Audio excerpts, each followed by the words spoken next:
We study billionaires, and this is episode 99 of the Investors Podcast.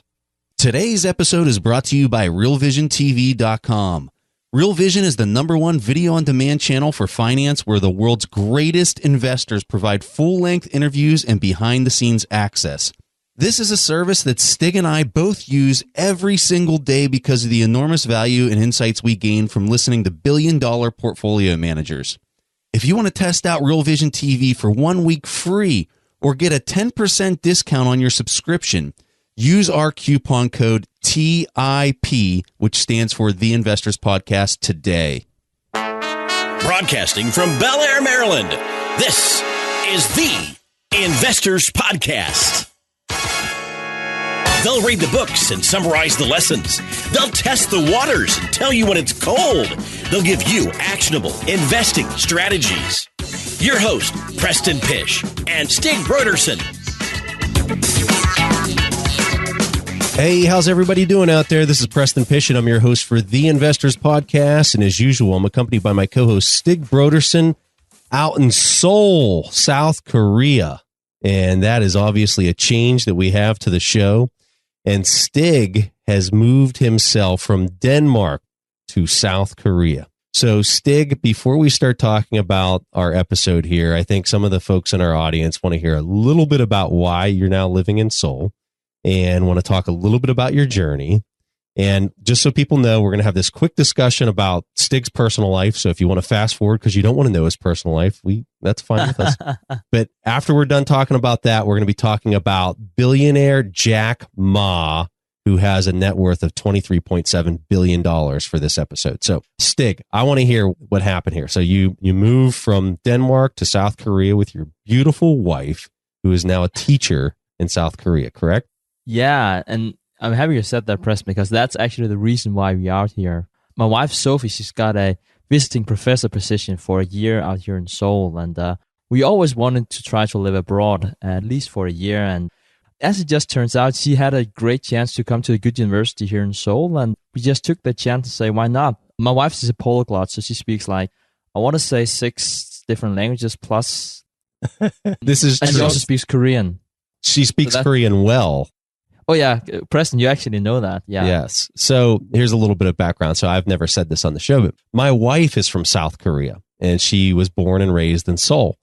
And so when Stig and his wife came to our house, they're both from Denmark, and my wife and our nieces also live with us, and they are from South Korea. And so they speak Korean really well. And so Stig and Sophie showed up at our house, and Sophie just starts speaking Korean with my wife and our nieces, and they were totally blown away. Because if you ever seen Stig's wife, she's blonde and looks, like she's from Denmark. She doesn't look like she's from South Korea. And she was just speaking Korean with them, and they were just like, what in the world is going on?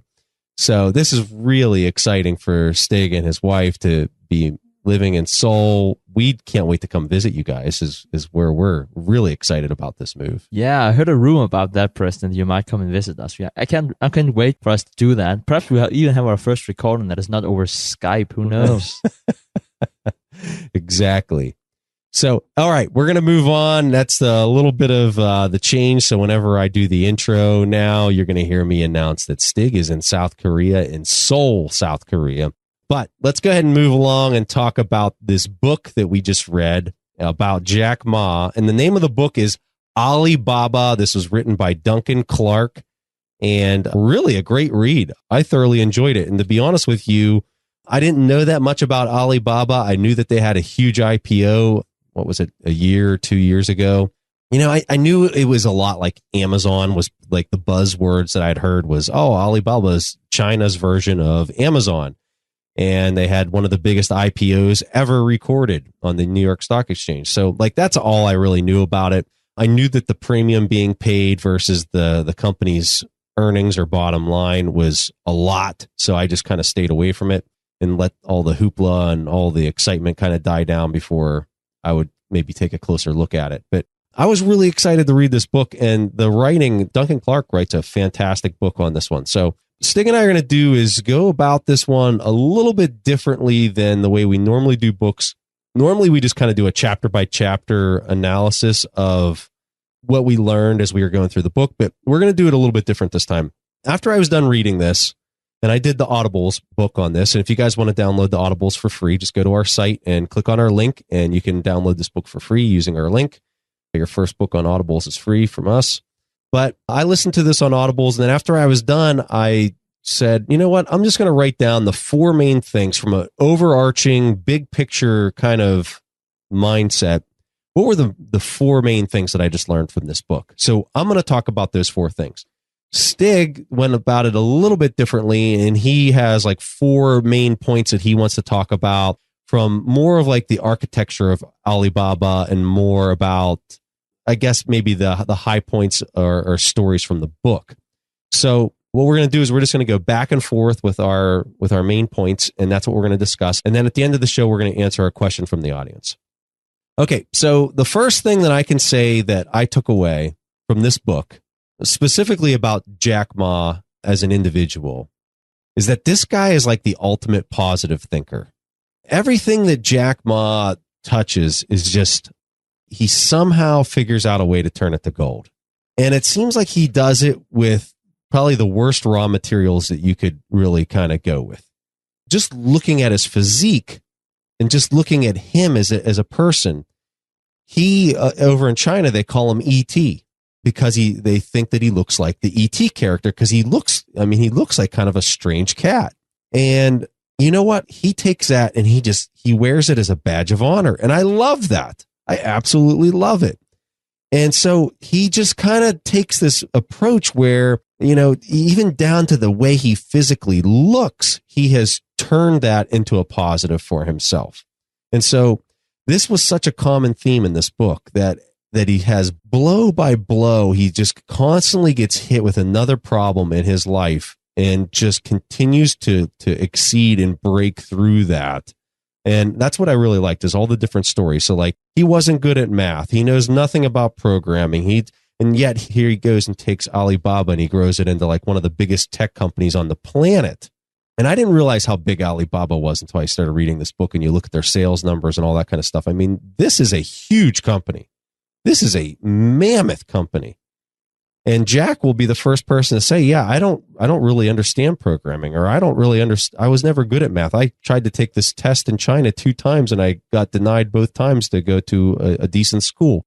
So like, this guy will break through anything because he is such a positive thinker. And he says, well, yeah, I'm not a programmer, but you know what?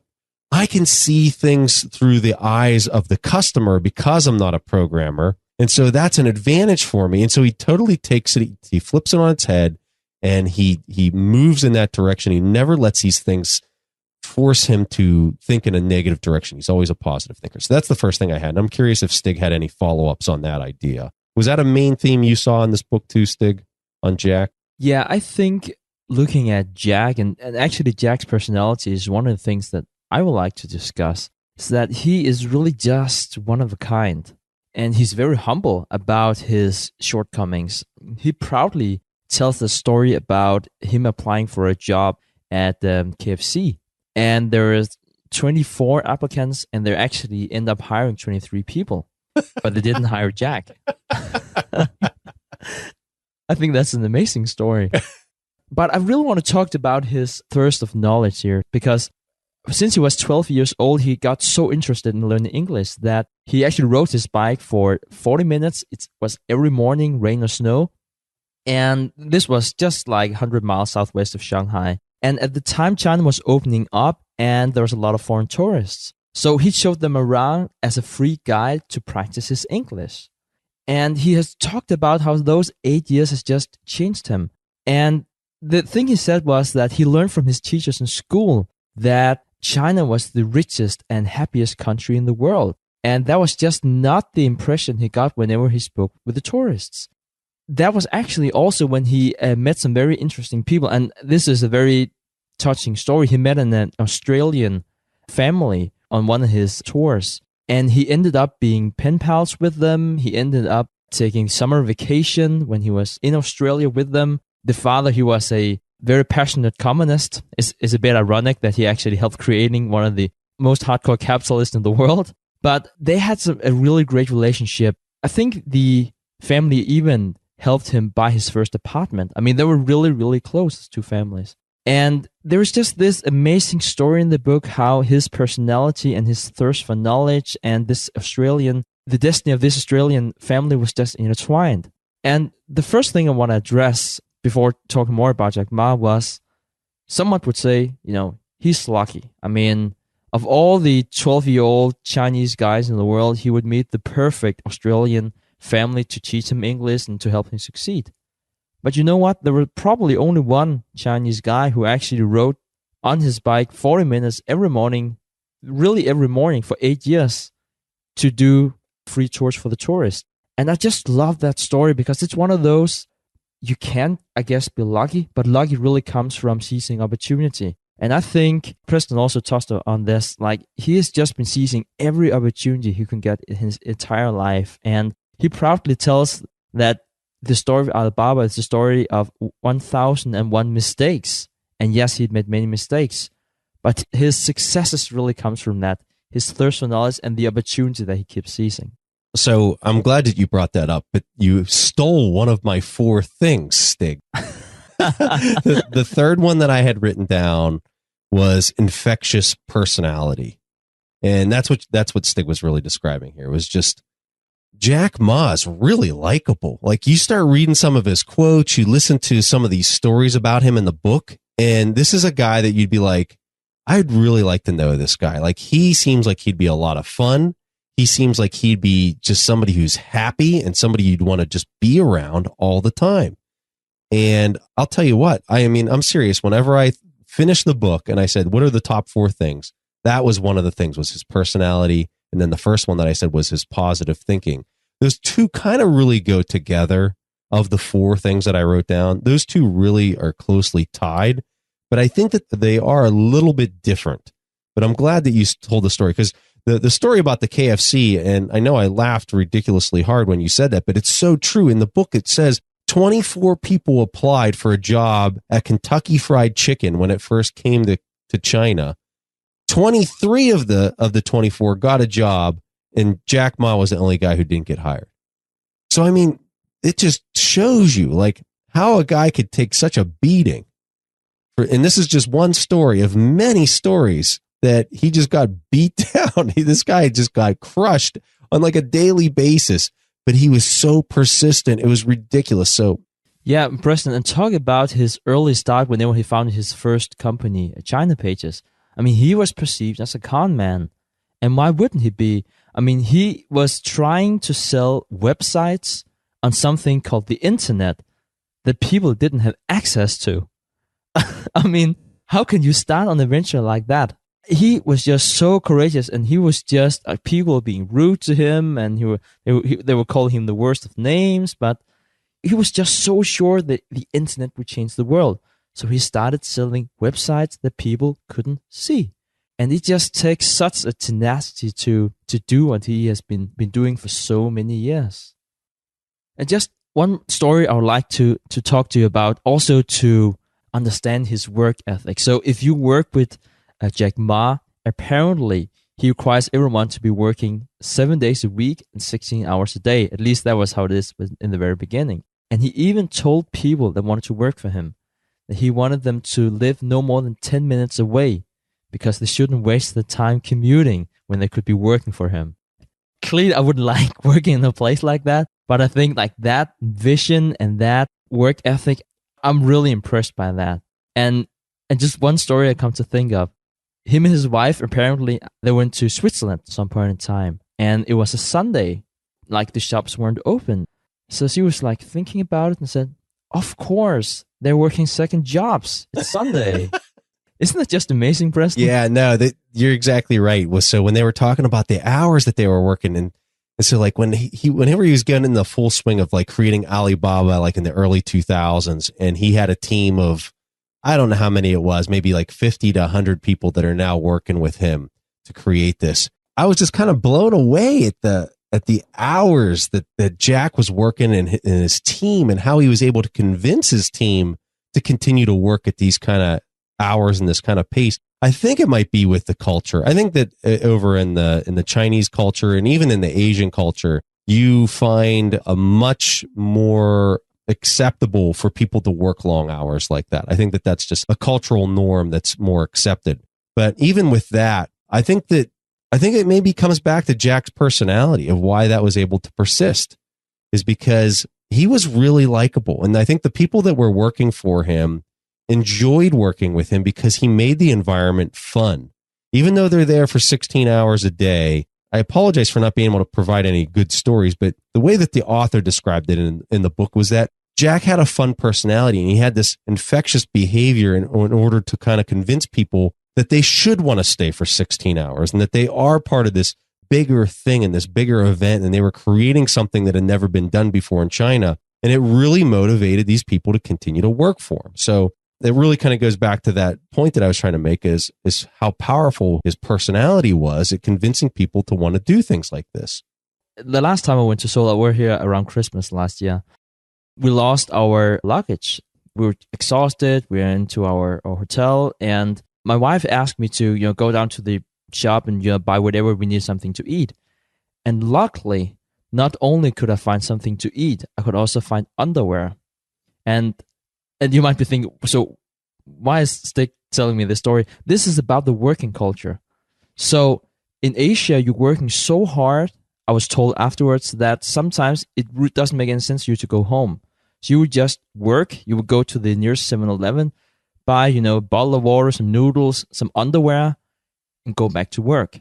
I mean, that's how it is sometimes out here.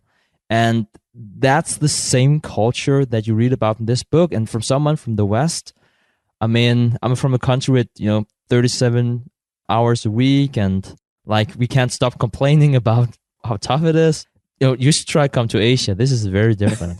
So it's funny, Stig, because I literally just this week saw a chart where somebody put together all these different countries and what their average work week was as far as the number of weeks or number of hours that they work in a week. And it showed the country that worked the hardest and the one that worked the least or the smallest number of hours in a week. And I could be wrong, but I think I remember seeing Denmark at the very bottom of the chart as far as working the smallest number of hours in a week. And then at the very top of the chart, it wasn't number one, but it was like number 2 or number 3 was South Korea. So the difference from what you're experiencing now, moving into the Asian culture and seeing the work ethic is totally crazy over there. I lived there for 2 years, so I've seen it. It's crazy. It's amazing. I absolutely love it. But it's the difference, that contrast has to be amazing for you to see up close and personal. Yeah. So I know we're digressing here, Preston, but I just really enjoyed the chance to say underwear on the podcast. Okay. So my next point, that's actually about Alibaba and the difference to Amazon, because Alibaba is very often called the Amazon of the East. And perhaps first we should address why it's called Alibaba, because for a Chinese company, that's probably a rather odd name, I think most people would say. Well, the reason for that was actually that Jack Ma wanted a global company, so he chose a global name. And first of all, he found that Alibaba is easy to spell. And I know it seems like a dull thing to be saying, but it's actually super important. Like companies that you can't spell or you can spell different ways, they actually have a hard time on the internet. But he also found that people everywhere, literally everywhere in the world, they associate Alibaba with open sesame. And he said that it was very good metaphor, because going to Alibaba, that should be the same as opening the doors to hidden treasures, just like in the tale 1001 Nights. So that's actually the story about the name Alibaba. And I remember the first time I heard Alibaba and someone said it was Chinese. I was like, no, that can't be right. But that's the story about the name. Stig, I think it's really important to highlight this, is your comment about him thinking globally and internationally from the start. So, I mean, Alibaba is such a big name now that it's easy for people to say, oh yeah, it's a global company and everything. But you got to think in the context of where he was at whenever he created this. He had nothing. His business at that point was so puny, and the stuff that he was doing before this was so small. For him to say, I'm going to create an internet company and just not dominate China, but I'm going to try to dominate the entire globe with this company. That's just showing you how big Jack Ma thinks from the start. Like, he thought from the very beginning he had something that was going to go global. And I think that that is something that is really important for a person that's trying to understand the mindset of a billionaire. These guys think big, and they think big whenever they have nothing. They're thinking that way from the very beginning, not 10 years down the road. Yeah, and actually just Preston, as a follow-up, the name Alibaba wasn't available back then. So, and it was a Canadian guy who owned it. And back then, it's not like today when you could put money in escrow and you'll make sure that there's no fraud or anything. He actually paid $4,000 for that, and he didn't have $4,000 back then. But it's just so important for him to get that name that he managed to raise those at $4,000, even though he had no company at the time, more or less. And he actually just shipped that off to Canada and hoped that the guy in the on the other end of their connection, that he would actually honor their arrangement and actually send him the domain, which he eventually ended up doing. So it's just another small follow-up story about how many things that could probably have gone wrong in the early stage of Alibaba. But just to understand how Alibaba works, it's actually a bit different than Amazon. You can probably better compare it to eBay. And the reason why I'm saying it's probably easier to compare to eBay is that, eBay, they connect sellers and buyers. Usually don't have their own products, and then they take like a listing fee and a small commission. So actually what Alibaba is doing is that they don't charge anything for the listings, and they don't charge any commissions. For instance, like Amazon is doing, or eBay for that matter. What they're actually doing is that everything is more or less free, but then the companies in there, they pay, or the sellers, then the sellers in that, they pay for the ranking. So you can more or less compare this to Google AdWords. So if you Google big screen TV, it's not random what shows up. It's probably the vendor that has paid more for that. And Alibaba is actually a group. It's a network of various websites. The biggest one is Taobao. It's Chinese, means search for treasure. And it's actually a network of different websites that are all in e-commerce, but that target different customer groups. And in China, it's huge. It's 80% of all online retail sales in China. It has more than 350 million registered users. I mean, think about that. I mean, that's more people than the US. It just shows what we talked about before, how big and the magnitude of the new world that we're seeing right now in China. And just for some context to add to what Stig said, this Taobao site that is part of the Alibaba enterprise, Taobao is the 9th biggest site on the entire internet. That's how big this is. And for me, I never even heard of that before reading this book. Maybe I'm just out in left field, and there's probably a strong chance of that. But yeah, Taobao, I never even heard of that. And it's the 9th biggest site. It has more people on that site than that live in the whole United States. It's totally insane. And this is just one little piece of the whole Alibaba framework that Jack Ma is establishing. All right, so let me talk about one of my other 4 points were. And this kind of relates to what Stig was getting at with the way that Alibaba's set up. And that the second point that I had was that Jack Ma cares about the customers. I mean, such a parallel between him and Jeff Bezos and the way that they operate their business, where it is all about the customer. It is not about the owner. It's really kind of not about the employees, maybe a little bit more about the employees with Jack Ma than Jeff Bezos, but it is all about the customers with Jack Ma. And so the way that he has it structured, the way that Stig said, is like, hey, if you want to sell something on Alibaba or Taobao or Tmall or any of these sites that he owns, you don't have to pay anything in order to be a seller on these platforms. In fact, if you would sell something on the platform to somebody else, Jack Ma still isn't taking a cut, from what I understand, off of that sale. What he is charging, though, is for the real estate in order to get ranked higher, which is a smart play. So it's giving everybody a shot. It's not sucking a tax off of sales, which people over there love. And so what he's been able to do is just establish an enormous amount of goodwill with the Chinese people. And that is why he is just killing it over there. But it all started with this idea of taking care of the customer. I mean, you see this with Sam Walton. You see it with a bunch of very successful entrepreneurs and I think everyone kind of gets the point of why that works. But it's yet again another theme that we saw with another billionaire, this time with Jack Ma. All right, so what Stig and I are going to talk about now is business in China. And I think that this is a really interesting idea. So I'm going to throw it over to Stig, and he's going to discuss some of this in a little bit more detail. Yeah, so the whole discussion about Alibaba and Yahoo and also eBay is just really interesting. And I actually think that eBay might be the most interesting thing to talk about, because eBay, I think if we think back, we can probably remember how big eBay was. And this was also really before Amazon really grew to the mastodon that is right now. But eBay was really taking over e-commerce all over the world almost. And eBay, don't want to say that they were arrogant, but they definitely thought that they could enter China the same way that they have done elsewhere internationally. So what does that mean? Well, it means that, for one thing, they will start charging commissions, we talked about before. I mean, it provides a barrier of entry. It also meant that they were flying their executives in from San Jose to Shanghai and try to, I don't want to say that they have this approach of they knew best, but it was definitely very difficult for them to work with the Chinese because many of them didn't speak the language. And even those that they had that was of Chinese origin, well, they have studied in the US. So culturally, they were very different from each other.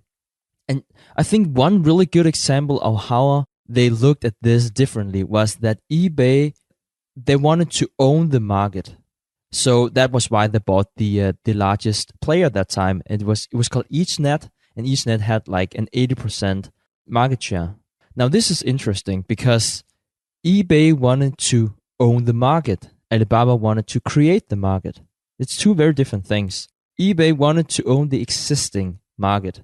And what they wanted to do was that since they were taking a cut off as a commission, they wanted to make sure that the sellers and buyers weren't communicating with each other.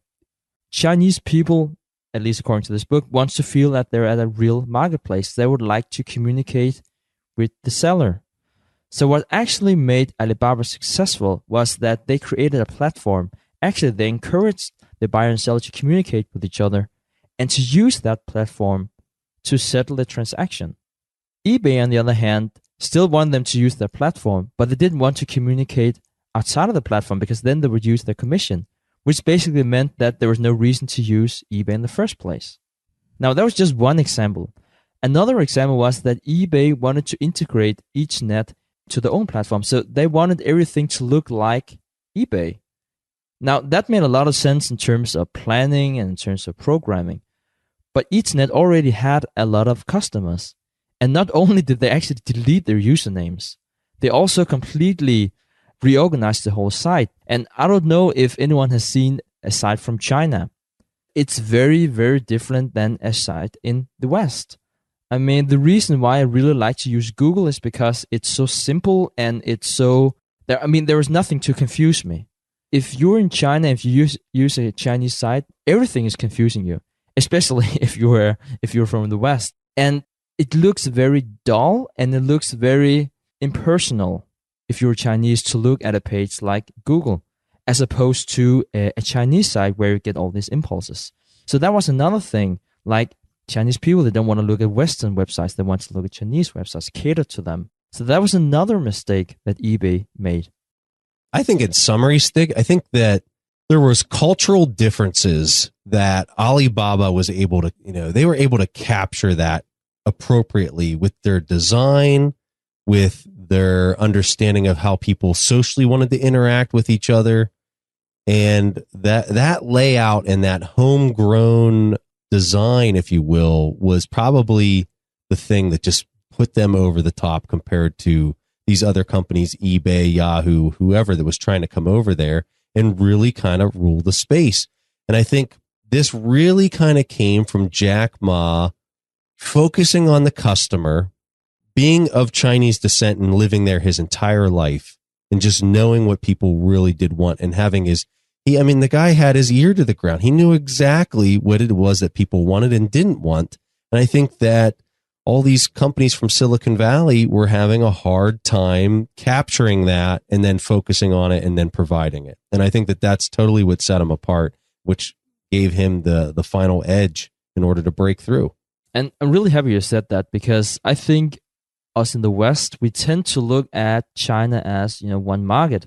And I think every American that you speak to, they would say, you shouldn't market yourself the same way in Vermont as you do in California or New Mexico. And it's exactly the same thing in China. I mean, there's so many people and so many different preferences, so many different provinces. Then it's really, really hard to figure out what works for that region. But that region might be 200 million people. So the last thing that I had on Jack that I really kind of learned from just reading this book was that, and we've kind of already hit on this a little bit, but he's just relentless. He has a personality that is so focused and so persistent in what he's working on that he just does not accept defeat or failure at all. He is just driving on. He's going to drive through something. He will do it a million times before he gives up. And that's something that we see common. That's a common thread that we see with all these billionaires. So very, very obvious when reading this book, probably more so than other billionaires that we've seen, just because of all the struggles and all the difficulties that he had to go through in order to get to where he's at. So just wanted to highlight that one. What we'll do at this point, that's pretty much all the stuff that we have for this. We have a free executive summary that we're going to email out to everybody on our email list. So if you're not on that, make sure you sign up, and then you'll get our chapter by chapter summary of this book. We really did like it. This was a fantastic read. If you're wanting to learn more about the Chinese market, you want to learn a little bit more about Jack Ma, this is definitely worth picking up. But what we're going to do right now is we're going to transition. We're going to go ahead and take a question from our audience. And so this week's question comes from Peter Bauman. Hi, Stig and Preston. I love your podcast, and it has really taught me a lot. So thank you both very much for taking the time to educate us all. My question today is about India. The middle class in India today is around 50 million people, or about 5% of the population. But that's expected to grow to 200 million by just 2020 and 475 million by 2030. This seems like a safe value investment opportunity to me. ETFs like EG Shares India Consumer ETF, INCO or INCO, is up nearly 25% in just the last 6 months. What advice would you give to investors looking to tap into this market? And do you see any downside to what seems like, at least in macro terms, a sure thing? All right, Peter, fantastic question. So I have a document that I read from Bridgewater Associates, which is Ray Dalio's company, that talks about some of the different countries that he sees as the most promising locations to invest moving into the future. And I believe I read this report a while ago, but I believe the number one pick that he had in that report was India. And he has tons of metrics why he holds that opinion. What we'll do is we'll find that report. We'll have a link to it in our show notes. So go to theinvestorspodcast.com, check out this episode's link for the show notes, and we'll have that report, which I'm telling you, folks, this is so worth your time to read this report that we're going to provide a link to. In addition to that, I think that India has a lot of promise moving forward into the next decade or two. I think that when you look at their culture, their work ethic, just in general, I agree with you. I think that there's huge opportunities there. Now, when you start talking about things from a value investing standpoint, I think that you look for things just the same way that you would look for them if they're here in the States.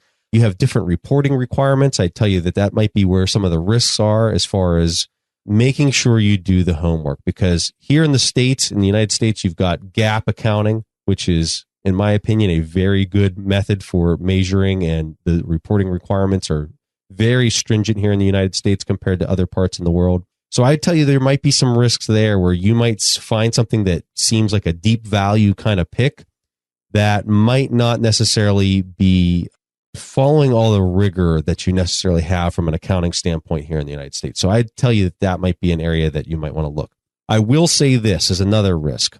Right now, today, when you're looking at India, there is a small market relative to some of the other players, and who I'm referencing is the US, Japan, China, Europe. Those are huge markets with huge sums of capital that have enormous amounts of credit in those systems. And so when those systems contract, they are going to take smaller economies like India at this point in time with them.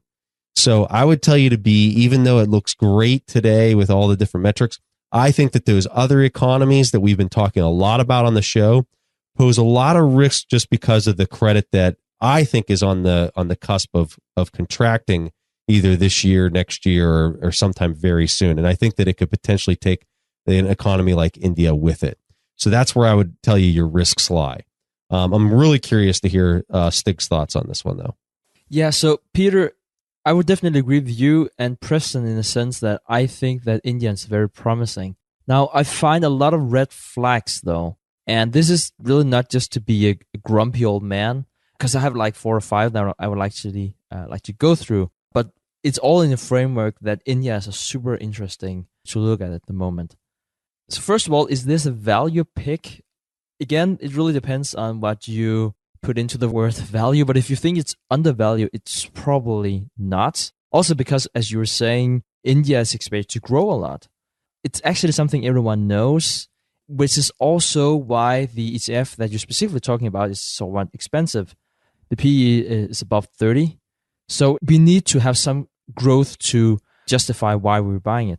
Now, the reason why I'm hesitant to rely too much on growth, and I think one example is what Pabrai has done with Horsehead Holdings. So this is a company that is big on zinc, and there is this bet that something will soon happen. And that's something that will happen, just to give you, I don't want to digress, but there was a factory that needed to be open, and it should processes within working with zinc, and they're very reliant on China, which uses a lot of zinc because they expect to grow a lot. Now, so China has slowed down. They have problems at the factory, and they're not using as much zinc anymore. What has happened? Well, in this situation, the company went bankrupt for a lot of reasons, but it is a big risk that everything you want something to happen, it's usually always priced into that price one way or the other. So you want the middle class to grow by X million dollars, which is likely going to happen. You want them to have more money.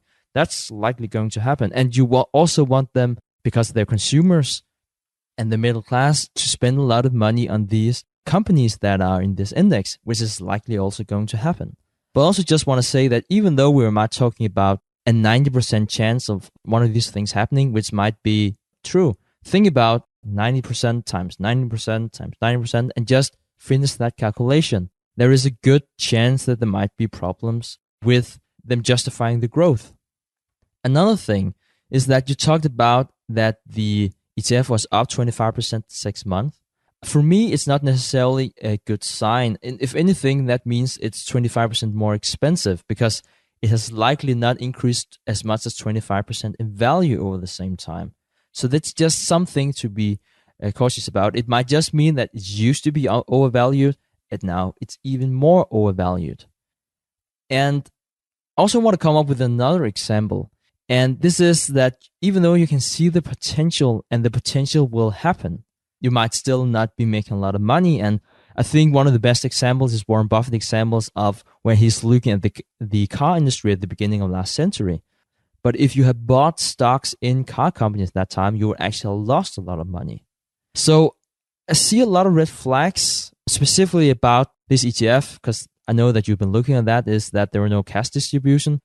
Sometimes there might be a lot of good reasons for this, but if it's a question about these companies not spinning off any cash, it might not be super interesting, especially because it's in an emerging market. And also, when I look at the metrics just really briefly, like a price to book above 7 and a price to earnings above 30, expense ratio close to 1%, it seems to me to be an expensive pick.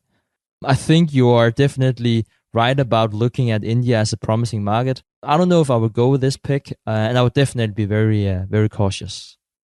So I love how Stig laid out all the risks in today's current snapshot. And I think it's really important that people understand the timing of how we're describing this. So like today, we're not investing in India. It's expensive. It's, 30 times your earnings, that's really expensive when you look at the interest rates over there too. So that's important to understand the snapshot of time of right now, today in August of 2016 when we're recording this. But our long-term outlook is that there is huge opportunity here in the future. It might be a completely different landscape in 12 months from now. We really want you to read this report, though. I'm telling you, this report that Ray Dalio pumped out is amazing on India. So fantastic question. You're looking in the right spot. Let me tell you, it's just, I think the timing's a little off right now in the summer of 2016. So Peter, here's the deal. 2 gifts for you for sending in your question. The first gift is a free signed copy of our book, The Warren Buffett Accounting Book. And you'll also get a free subscription to Stig's Intelligent Investor video course that he made, which is a paid course that we have set up on our website. If anyone's interested in seeing that, go to our website. But Peter, you're going to get that completely for free for asking your question. And so anybody else out there, if you want to ask a question, get it played on our show, go to asktheinvestors.com. You can record your question and you'll get our 2 gifts for free. So thank you so much for participating in that and being a part of our community. All right, guys, that was all that we have for this episode. We'll see each other next week. So one of the things that Stig and I are very strict about is not endorsing any kind of service or product that we don't personally use ourselves. So with that said, we give our full endorsement of our sponsor's content, realvisiontv.com. Real Vision is a site that Stig and I personally use ourselves, and it has had a profound impact on the way that we view the financial markets. One of the most important things a person can do is seek the knowledge of highly successful investors and business leaders, and more importantly, understand their thought process and how they make decisions. And with Real Vision, you get exclusive and in-depth interviews and presentations from the world's sharpest independent analysts, fund managers, geopolitical strategists, economists, and investors all in the same place. And right now, because you're listening to this show, we have a special offer for everyone in the TIP community. If you go to realvisiontv.com and put in our special offer code TIP, which stands for the Investors Podcast, you get 10% off your subscription to Real Vision TV. And if you're not sure if you want to get a subscription to the site without seeing the videos and content first, we completely understand that. That's why Real Vision is offering the TIP community a free week trial to see if you like their service. So trust me, you cannot afford to ignore the value that Real Vision creates with these in-depth, full-length interviews from famous investors like Kyle Bass, Jim Rogers, Tim Ferriss, and many more. The people being interviewed often have a net worth far exceeding hundreds of millions of dollars, and watching Real Vision is like being able to sit in the corner of a room and listen to a conversation that you're not supposed to have access to. So don't pass up this amazing offer to tap into the world's smartest investors all in one place and go to realvisiontv.com. Don't forget, use the discount code TIP for your free week and 10% discount today. Thanks for listening to The Investors Podcast.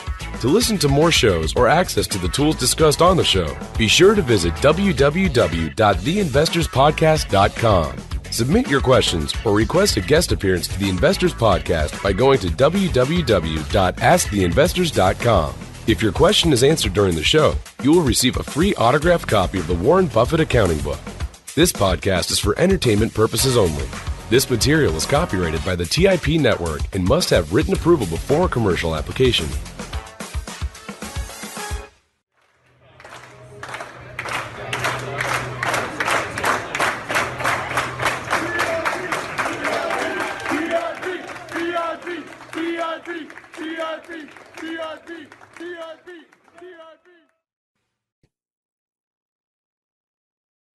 TIP.